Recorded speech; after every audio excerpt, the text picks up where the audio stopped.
Welcome to the Evidence Informed Teaching Podcast. Are you a teacher wanting to improve your classroom practice and deliver excellent teaching through access to research? Do you have a passion for teaching and are looking to connect with other like-minded colleagues through professional discussions? The Chartered College has partnered with TeacherTapp to support teachers to deliver excellent teaching through access to research, and we invite you to be part of this community. On this podcast, you will hear from fellow teachers, research experts, and you have the opportunity to be part of this professional discussion. You can find out more about the Chartered College of Teaching and TeacherTapp in the show notes. And if you find this episode helpful, why not share it with a teacher friend, take a screenshot and post it on your social media, or even better, leave us a 5-star written review. Welcome to the latest of our evidence-informed teaching podcasts. I'm really excited today because we have colleagues who have pursued the chartered teacher route who are going to be sharing their views with us. But before, as always, we also have the wonderful Karen Wespieser, who is here from TeacherTapp, and we're also joined by Dr. Lisa-Maria Muller, who's the head of our research department at the Chartered College. We're thinking today about TeacherTapp data that shows that research leads in schools seem to be declining. I mean, shock horror. So I wonder, Karen, can we hear a bit from you about what the headlines are saying? Thank you. Yes, of course. So we track all sorts of things on TeacherTapp, and we've been looking at the roles that people undertake in school, like Senko or ITT or NQT mentors, ECT mentors, that type of thing. And one of the things we track is research leads. And back in 2019, around 5% of teachers told us that they had a research lead in their school. So it's never been a massive amount. It's not been a particularly popular role. But in 2020 and 2022, that dropped to 4%. And when we asked this month, it was only 3%. So that's the kind of decline that we're talking about. It's not massive. We haven't run any statistical tests on it, so it might not actually be significant, but it's not going in the direction you might have thought it was. Where the role does exist, we had a little look at who's doing it, and we found that most often it's a member of the SLT. So of SLT who responded to TeacherTapp, 10% hold the role of research lead.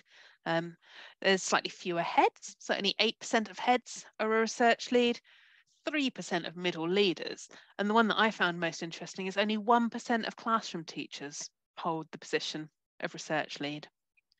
We spotted it slightly more common in independent schools than in state schools, but the phase, so whether you're in a primary school or a secondary school, that doesn't seem to make much difference at all. We did wonder, though, whether it's just kind of a label thing. Maybe people are doing this, but without being called research lead. So nearly a quarter of schools have a member of staff who is responsible for helping colleagues find and engage with research. So that sounds slightly more positive. In this case, it was more common to have that member of staff if you were in a secondary school than in a primary school. And I wonder if that might just be because there's often a lot more staff in secondary than there are in primary. It's also more likely in this case to be a head teacher. So 25% of heads said that it's their job to find and share research. So perhaps people think of this a little less formally than other roles that are allocated in school. But still, only 1% of class teachers said that they're this person who's responsible for sharing the research. And I found it quite interesting as well that Ofsted outstanding schools were more likely to have someone who was responsible for looking for research than in the other Ofsted categories. But again, it's decreasing slightly overall. So we asked in 2021, and at that point, 27% of teachers said that there's a member of staff in their school who's responsible for helping others find and engage with research. And now that's 25%. So from 27% to 25% over 2 years. It's not a massive change. Again, might not be statistically significant, but when you take it alongside the decrease in research leads, we're perhaps starting to spot a bit of a pattern here. But I don't want to end on too much of a downer. So it's worth also noting that nearly half of teachers told us that they use research, although that's slightly down again since when we asked in 2021. And 2/3 of teachers consider their practice to be research informed, but still down a little bit. But before we pass to the panel for their thoughts on this and your thoughts, Alison, I just wanted to kind of talk a little bit about how it could be the data that's to blame on this one. So TeacherTapp has a really big sample of teachers. This week, we had 10,000 teachers respond to a single question on TeacherTapp. So there's loads of teachers who do it, which makes it a really good response rate, a really good sample of what's going on in schools in England. And to make sure of that, we check our questions, we compare the results to other surveys that take place to see if we're getting similar results, which we do. We also make sure that the data is cleaned to make sure that people who aren't teachers, who might be on the app having a little look around, that their data isn't included when we're talking about this in a research way. And we also use DFE data to weight our responses so that we make sure that what we learn on TeacherTapp is representative of all teachers in the population in England. So it's a nationally representative sample. But we've always wondered whether we're quite as representative when it comes to research, because it's kind of this research tool, it's an app that's kind of promoting research. We think we probably have slightly more teachers than normal who are interested in research. So perhaps our data is skewed a little bit towards people who are more interested.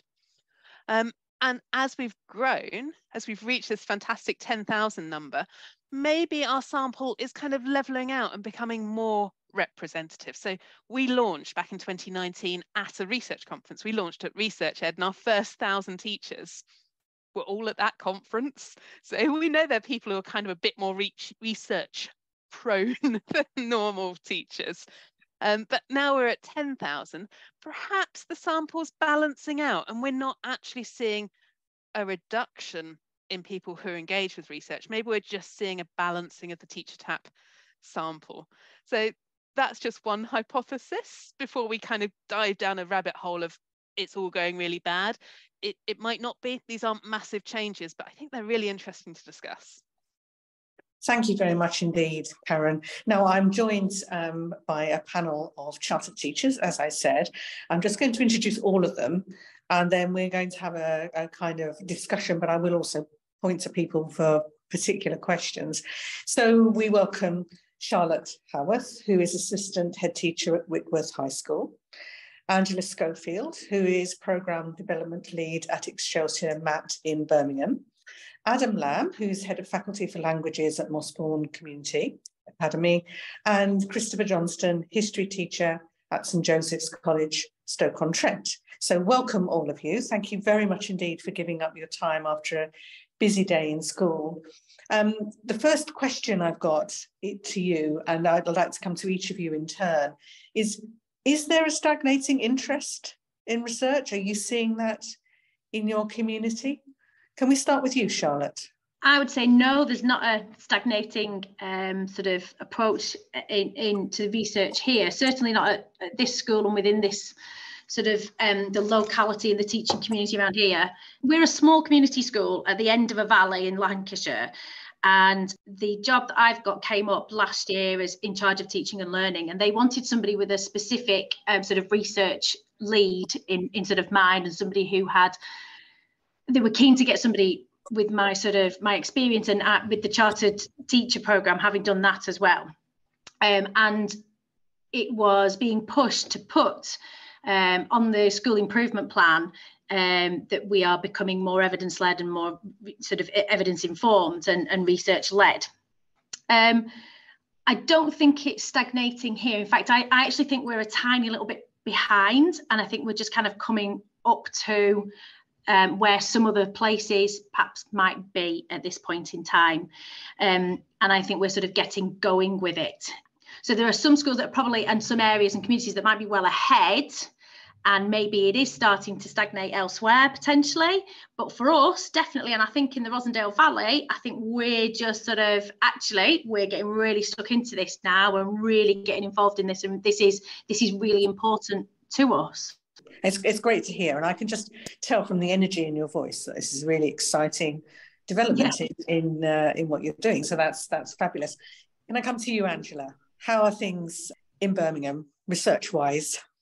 I certainly wouldn't say it's stagnating. So my role was created. It hasn't got research lead in the title, but it is all about supporting all our schools to be research informed. I'm also an evidence lead in education for a local research school, and we've got 2 massive research schools. They are oversubscribed on their projects, which is quite rare. So I think in Birmingham, there is a huge appetite for evidence informed practice. Great to hear. Adam, how are things with you? Just reflecting on what other people have said, before I was head of faculty, I was a lead practitioner, and it was my job to very much upskill myself to be part of that. And one of my tasks was to help the rest of the whole school environment to engage with research as well. So during lockdown, we used the likes of Team for a little read and digest forum, but not just that, it also myself and the team, I would say there's a team of us, there's a team within our school that are centred and have that responsibility for pushing out research. And we actually revamped our observation system to really, really focus on areas that were underpinned by research and the core values that we think underpin what excellent teaching is, informed by research. And I think that's really, really helped the staff body really engage with research and why it is we believe these are our core values that underpin quality teaching and learning. So you think that there's a real understanding across the school of why this matters so much? Absolutely, and I think it goes down into the feedback that we give. Every feedback that we give is very much cause and effect, and if you do this, this will happen, and this is the research that underpins this. So for instance, looking at students having nothing in their hands to avoid splitting attention, that's the kind of language that us as leaders, we expect our middle leaders to use with staff when they're given feedback. So it's very, very detailed, very, very specific, and we talk through what that looks like as well. And that's me as a faculty lead, as well as somebody who's had previous experience as a lead practitioner as well. Thank you very much, Adam. And now, last but not least, we'll come to you, Christopher. So Christopher Johnston, how are you finding things in Stoke-on-Trent? Encouraging. I'd say sort of 2 years ago, when there was the position that came up for research lead in our school, it was a completely new position, and one that allowed me to sort of develop the role. But fortunately, at the time, I was doing the Chartered College of Teaching, which really put me in a really good position to go for it. And then sort of last year, as a school, we all did one of the evidence-based education programs. So a lot of us did the science of learning, and what that meant across that year, we sort of developed the share language and sort of really got this understanding of the value of research and being evidence informed. And then moving into this year, our CBD is very much focused on being evidence informed, and I'm sort of involved in the delivery of that. And we've, over the last 2 years, we've got a journal club, so people get involved in that.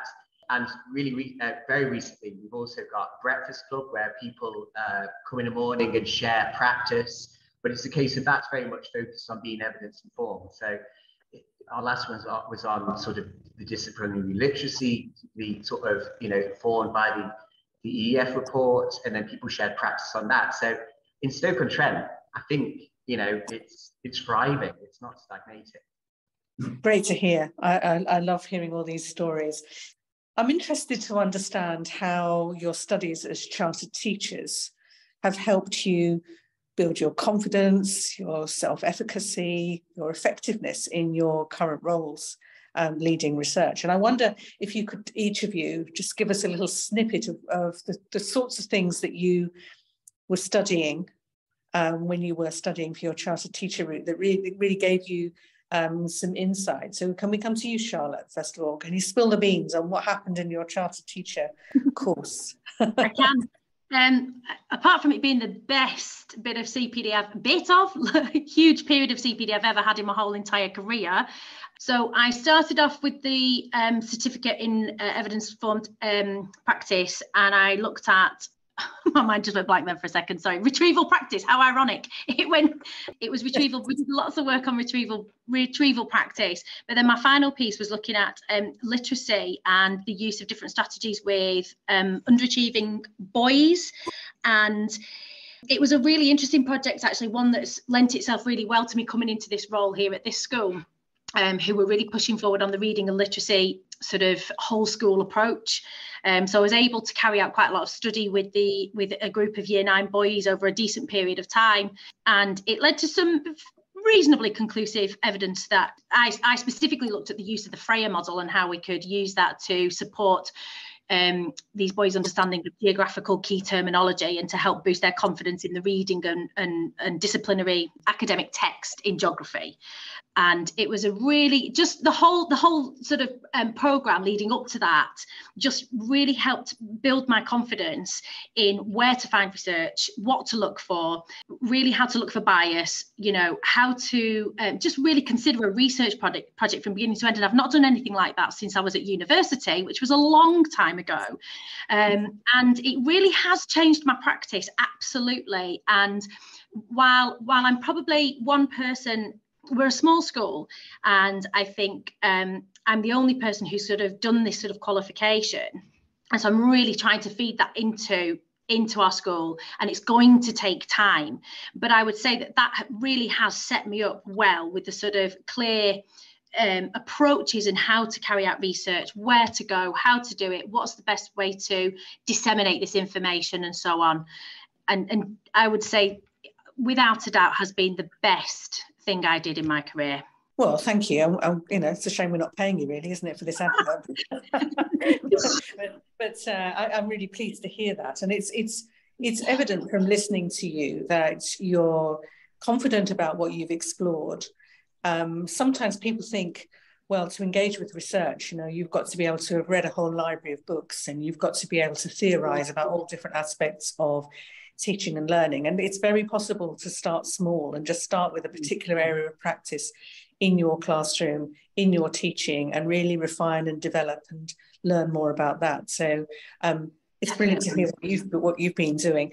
Can we come to you, Angela? Can you tell us about your project and what did you study? So I did quite a bit of work around reading and how we scaffold reading through. We identified the barriers from the 2016 SATs, and it was vocabulary and background knowledge and stamina. So I developed a reading scheme in my school that was then shared with another 6 local schools. So that was quite nice. So I had lots of evidence then to be able to say where it worked and where it didn't and how you could tweak it. And then for my final one, it was looking at oracy, and we used the Tower Hamlets sentence stems. So the children's oral rehearsal was far more structured, using the right level language. And it was to improve their written answers, and it worked. The SATs went up massively, so that was quite nice. It's quite a nice way to end the course, which was brilliant, but I have to say, one of the hardest things I've ever done. One of the best, but one of the hardest. It was rigorous, put it that way. It's interesting that you talk about oracy, because I just have a kind of hunch, which is not very evidence informed at all, is it? But anyway, that oracy is going to become one of the next things that we really focus on in classrooms up and down the country, because the more that you can develop your cognition through expressing ideas, articulating arguments, refining your knowledge, the better, it strikes me. And so it's interesting that you found such a positive result from your project there, and also that you just dropped in that your reading program was used in 6 schools. That was nice. It was really nice. Without those projects and that course, I wouldn't be doing the job I'm doing now. And I hope you're right about oracy. I'm a national oracy leader for Voice 21, and I do a lot of work with that now in schools around the country. And I really hope that we start to see it being valued a lot more. Yeah, well, we'll have to collect the evidence so that we can show people, won't we? Thank you very much. Adam, Can you tell us about your studies, please? Absolutely. Mine stems from a GCSE class that I had last year. Obviously, we were facing examinations for the first time for 2 years after the COVID gap. And at the December mock, I realised that in the skill of listening, I'm a linguist, so I teach Spanish with this accent. What we noticed in the December mock examination was there was a huge deficit in the reading component compared to the speaking, the listening, and the writing, the conductive elements more so. And when I had a look on AQA Centre Services, my school pretty much reflected the national trend. And I wanted to dig into a little bit, what were my students doing that was causing this huge gap? So it led me to look at how my class were reading, and it turned out that they could highlight where an answer was in the text. They knew exactly where it was, but they weren't decoding enough information from the mark scheme in order to secure the points needed to obtain the marks. So it led me to look at reading strategies. So looking at top-down processing, where we look at our kind of lived experience, we look at the information that's around us, and looking at bottom-up strategies as well. So how we go about decoding information. And what I did was I was fortunate enough to teach the same group, the same set in 2019. So I had data to compare it with as well, almost a control cohort. And the level of progress that class, the 2022 cohort, made to the final GCSE, when you look at their final GCSE data, it really outstripped the 2019 results. But not just that, as a linguist as well, it really engaged me as a practitioner and took me back to how I learned, for instance, Russian and Czech, which was very much a morphological approach, looking at endings, looking at prefixes. They're very morphologically involved languages. And sharing that passion with the students as well. And it almost became a game of decoding unknown vocabulary, and the boys seemed to love it. So it was really, really energized those, and spreading that idea of looking at morphology of words, such as looking at photosynthesis, realizing that synthesis or synthetic is that process of making, and photo involving light, and relating that to science just to help give our explanations, or maybe if we're learning keywords, that extra bit pizzazz, that extra bit meaning to students to see if they can remember it in a slightly different way. And I shared that with the whole school, and I'm also sharing that at Research Ed in Cheshire in the summer. Great. And just that whole kind of passion for what you're teaching, why it works, sharing that with the students, such a really brilliant way of working, that you are excited about what you're doing, but you're also developing the students still further. I personally find it irresistible. So it's great to hear that you got improved results as a consequence. So thank you very much, Adam. I think I might be at Research Ed Cheshire, so I'll see you there. That would be great. Christopher, can we come to you? Can you talk to us about your project? What were you focusing on? Yeah, well, first of all, like Charlotte, I did my certificate in evidence-informed practice on retrieval, and it's super popular, isn't it? And lots of people are doing it. But I found doing that was so important to really understanding how to use it most effectively, and not just use retrieval for retrieval's sake, because that's what everyone's doing. And at the time, I'd sort of picked out, Cat Scott had said that a superficial understanding risks ineffective implementation, or worse, lethal mutations of that. So the whole process, of doing the certificate in evidence-informed practice, thinking really carefully about the research, understanding the complexity around the research, was really valuable. And I guess that sort of approach I've really tried to then take forward in everything that I'm doing. And actually, when sharing, approaches to retrieval practice with colleagues, the fact, that we're thinking really carefully about why we're using it, its value, and in its effectiveness. So, it's something that's not going to just be a fad. It's something that, is effective, works, and, we will continue to use it. For the classroom practice inquiry project, I focused on feedback. So my focus was on the impact of feedback on tasks, but also combined with feedback on learning processes and self-regulation. And that was with my year 11 GCSE class, particularly looking at trying to improve attainment on their their essays. As a history teacher, we write quite a lot of them. And again, that process of, looking at the research into it, but then actually when looking at the research, finding that there is still work to be done, here. And then it sort of made me realize, well, it certainly makes for a really good classroom practice project, because then it's a case of, sort of looking at that impact, with the students. And based on that project, it was clear that it did have, huge impact, based on, how students progressed across that time, and just sort of the quality of their writing based on the, developing that type of feedback was really quite significant. And it's something we've now, extended into our other years. And it's something that, I've been able to share with colleagues, and, it's being sort of, used in other departments as well. But, rooted then in that, that original, in that original research, which just seemed to see there was a need to develop it further, and clearly something that needs further development. So what did you do in terms of the feedback? Because if we don't get it right, then there's evidence that actually we can make things worse. So what did you do to really improve the process of providing feedback? So it was a case of, like, say if students had completed a paragraph, I guess in the past, my way of giving feedback was very much on that task to make corrections to that particular piece of work.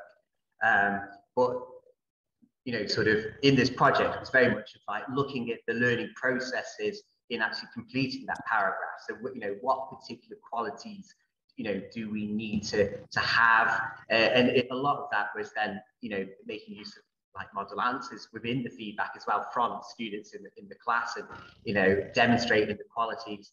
And in terms of the self-regulation, it's very much, okay, when we think about what we've done, but what we need to do, in terms of like bridge, so this is what we've done, but this is where our aim is. What do we need to do? It's that self-regulation of what will I need to do next time to progress further. And it was very much getting the students to identify what they needed to do. And then it's very much then seeing that happen, in the next piece of work that they did. And that's what was really powerful. Yeah, I love that notion of forward-looking assessment as opposed to retrospective assessment. Fascinating. Now, listen, we've had some really interesting insights from our colleagues, and I think we can say, Karen, quite categorically that research is alive and well in these regions of the country. Lisa-Maria, Dr. Lisa-Maria, I wonder if you might just give us your views on the findings from TeacherTapp, and also just listening to our colleagues. What's your take on all of this? I think, first of all, very heartening, but also not surprising at all, given our panel, that research is indeed thriving and well, as you put it. I wonder to what extent, maybe because some of these practices have become so embedded, it's sometimes less explicit how research evidence they actually are, especially when it comes to retrieval practice. They're maybe so embedded, it's as I said, not made explicit anymore necessarily with references to the research literature. And also maybe it's become so embedded in teachers' practice that they don't necessarily reflect on the sources of some of these strategies. But obviously, to play devil's advocate and to have a balanced view, I also wonder whether to some extent, and in some places, as Charlotte said, I think we definitely had a phase where research evidence was treated as kind of the next silver bullet, that evidence-informed practice was going to solve all of our issues. And I think it can. But as Chris pointed out, obviously we need to be very careful about it. It's not a short-term quick-fire solution. It requires deep, long-standing, critical engagement with the literature that is always changing as well. So we're only just starting out to understand, for example, how the cognitive sciences can be applied in the classroom. As Perry and colleagues from the EEF have shown, we've got a very good theoretical understanding of cognitive sciences and learning and memory, but how that then really works in practice is a different question. And we saw from our recent cognitive science research priority setting activity that teachers have many and really excellent questions about the implementation of cognitive sciences in practice, because once you try and implement some of these strategies in your classroom, you obviously come up with questions such as, so how often should I be doing retrieval? And as Chris said, should I just be doing it for the sake of it? Does every one of my lessons need to start with it? And how do I combine it with other strategies such as interleaving, for example? Where does that come in? Or how do I combine it with non-cognitive science strategies? How do I implement it not just within one lesson, which might be the level of analysis that has been used in the research paper, but how do I implement it across a scheme of work, across the curriculum? What if all of my other colleagues are using retrieval practice as well? Is there a saturation point maybe amongst students where they say, well, actually, can you just leave us alone with these quizzes? Can we just get on without? Maybe there isn't. We just don't know. And so I think that maybe there is that if we look at the results and we think that there might be maybe some disengagement, disenchantment with research in some areas potentially, I could imagine that could be the case. But clearly, as we see with our panel today, and we see with the many people who are engaging with our various resources, there is that appetite there, but I think we've always made it very clear also at the Chartered College that engaging with research is a complex and really lifelong, or at least professional lifelong task that doesn't stop at some point, because we need to stay up to date and engage with the research as it emerges. We see it in medicine on a regular basis, that research evidence is being updated, recommendations are being changed. We saw it on a daily basis during the COVID pandemic, for example. We were just live spectators to different recommendations changing, and the same is happening in education. So that's my 2 cents at this point. Thank you very much, Lisa-Maria. Well, I think that, we've had a very full discussion about this. For me, obviously, leading the Chartered College of Teaching, I believe that it's our responsibility professionally to constantly seek to improve our practice, to constantly look and find out and listen and read and debate about how we do the best we can for our students, because they only get one chance of being at school, and we need to make sure that that chance is optimized for them. So from my point of view, of course, the Chartered College is the answer. Whatever the question, the Chartered College is the answer in terms of building practice, encouraging people to ask questions, sharing ideas. I just love the fact that every time an impact journal arrives, it's just chock full of people sharing their practice, but doing it with such humility. And I think that's wonderful, both from classroom teachers, from school leaders, from academics, just really kind of teasing out, what might work. And for the reader to be able to look at that and think, well, maybe this is something that could help what I'm doing in my classroom right now. So it's been wonderful to talk to all of you. Thank you very much indeed for, as I say, giving up your time at the end of a busy school day. And thank you very much, TeacherTapp, for just giving us that provocation. If you have enjoyed today's episode and would like to access more research evidence for your classroom, you can join the Chartered College of Teaching for as little as $1.96 per month at www.chartered.college. And remember to download TeacherTapp free from your app or Play Store to share your views, opinions, and experiences from the classroom. Every voice makes the picture clearer.